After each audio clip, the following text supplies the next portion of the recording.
Yo. Oh my Oda.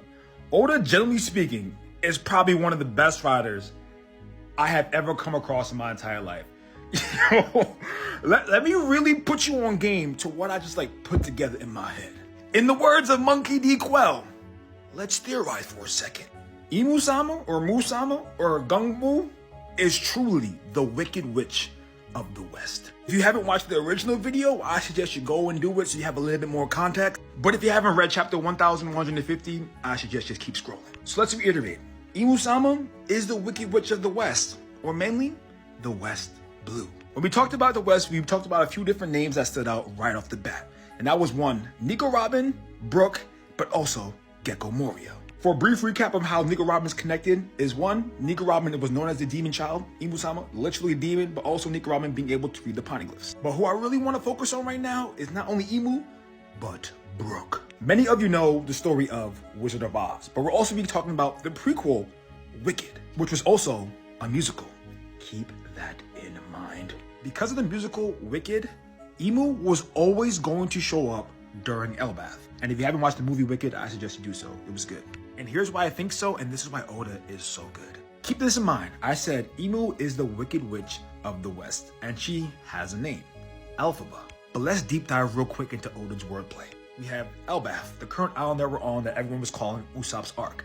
If we split those two words together, we have Elbaf, which is also important, but I'll talk about that later. The reason why I mentioned Usopp is because Usopp tells fables. And when we look at fables spelled backwards, it literally is Elbaf. And the Wicked Witch's name was Elphaba, or it can be spelled as Elphaba, or Elphable. And what we just mentioned, fable backwards, is Elbaf. A hidden clue to Imu pulling up to Elbaf. But it doesn't just stop there. Let's get into it. Right before Imu descended, a musical started. Yo ho ho, yo ho ho ho.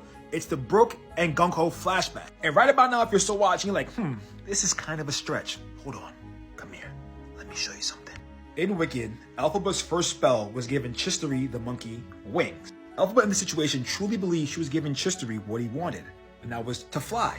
But what he truly wanted was freedom. But to her, she was just granting what he desired most. Remember this moment where Vegapunk said, Emerald Devil Fruit is a possibility for human evolution that someone desired. But if you take a step back and think about Devil's Fruit, you're essentially getting the Devil's power, or a Devil's contract. And Vegapunk also said, but that unnatural status is loathed by the sea, the mother of nature. Keep that in mind. The reason why I said that is because humans will go very far to get what they desire. Remember the mural and what it said in the first world. Within the earth, there was fire. Mankind succumbed to greed and touched the forbidden sun. And then think about the second world. Within the void, there was breath. The forest god tamed demons and the sun spread the fires of war. Now combine these two and think for a second. There was breath in the void, which means there was life in the void. But after the last couple chapters, there was life in the abyss. Mankind succumbed to greed, their desires. And looking at this, they're exchanging something for said desires. And we don't have to think so hard because literally in the last chapter, it was told to us. In exchange for some measure of thy lifespan, thou wilt receive an undying body and uncanny strength. The reason why Musama is immortal is because people were exchanging their souls for their desires, their power, the power of the Devil Fruit. Every Devil Fruit is a possibility for human evolution that someone desired. Well, thinking about the second world, they said there was breath in the void, or the abyss is thinking about right here with Brook and Gecko Moria. Shadow is another soul that follows its master's moves. People were giving part of their soul for power. And all Imu was doing with Domi Reversi was giving power to those dark desires, bringing them breath from the void. And remember how Vegapunk said it is loathed by Mother Nature? Think back to Thriller Bark. Gecko Moria needed to be defeated before the sun rose because the people without shadows would die. But one way to defeat Gecko Moria's zombies was with salt. One way to defeat a Devil Fruit user is with water. And remember how I said Imu-sama is Elphaba? The Wicked Witch of the West weakness is water. Elphaba's weakness is to water. And more connection to the Wicked Witch of the West, Wizard of Oz, and One Piece. The Yellow Brick Road and the Red Brick Road start as spirals. The spiral of the Devil Fruit. The reason why I said it really is connected, and the reason why I say Brook is so important, is because yes, we know that Gecko Moria's zombie weakness is to salt. We know Devil Fruit's weakness is to water. But what is the weakness to the soul. One thing we know is music is the key to the soul. Soul King, baby.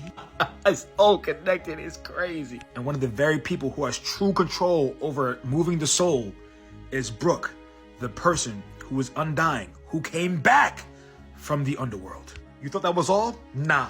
One more thing! Remember how I said that Elphaba's first spell was to give Chistery the power to fly, but essentially it gave them wings? Imu's first spell that we see, Domi Reversi, literally gave the giants wings. Her first full appearance was her levitating. And this is the first full shot of Elphaba being able to levitate after acquiring the book. Yo, Oda, you really cooked. Oh, you thought it was done? Nah, one more thing. Remember how I told you to remember this second one? Elbaf? Let me take you back to Skypiea real quick. We all remember Enel and one of his moves, L4. But one thing we also remembered was that Enel was using his Delphi power to spy on all the people of Skypiea. Imu was essentially using the souls of the people as a resource to keep themselves alive. The true motive of making the monkeys being able to fly in the movie was so that they can spy on the people. Enel's origin can be tied back to Berka, and even when he went to the moon, he even found the ancient city of Berka. Berka was the original trading center in the Viking era, and the Viking theme in One Piece is Elbaf. And like I said, Elbaf was always going to be the introduction to Imu pulling up and showing themselves to the Straw Hats. I say all that to bring you back to Elbaf, or El Baphomet, whose sigil is this. Can you see it? Can you see it? Even down to the wing.